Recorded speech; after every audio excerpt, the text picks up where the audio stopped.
तबन जो नागे छौड़ी हमारो लभारबा हमारो लभारबा।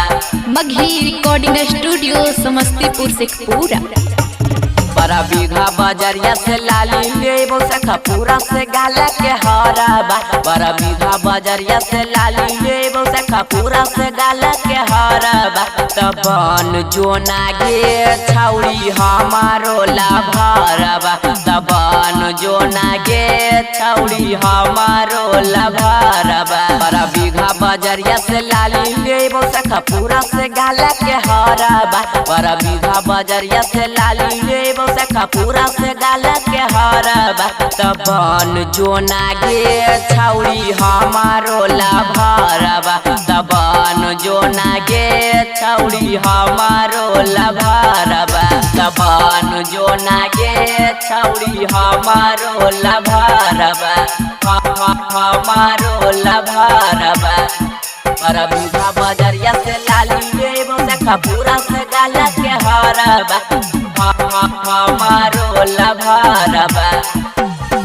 ना बाधा के नथिया ले अइबौ पाटाना के पयली आगे करो हियौ तोरे से प्यार खाइयौ हमें खीरी आगे। ना बाधा के नथिया ले देबौ पाटाना के पयली आगे करो हियौ तोरे से प्यार खाइयौ हमें खीरी आगे। लखीसराय से कीन देबौ तोरा हम फरकबा। लखीसराय से कीन देबौ तोरा हम फरकबा।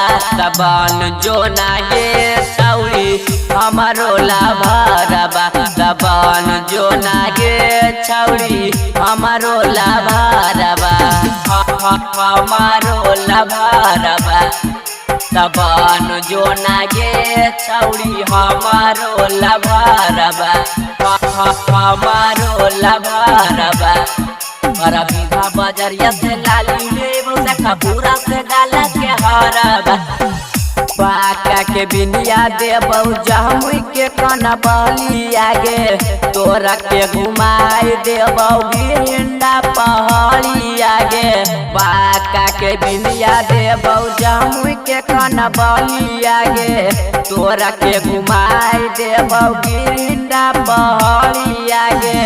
साहिल बाबू के छौड़ी तोरा नाही दिलावा।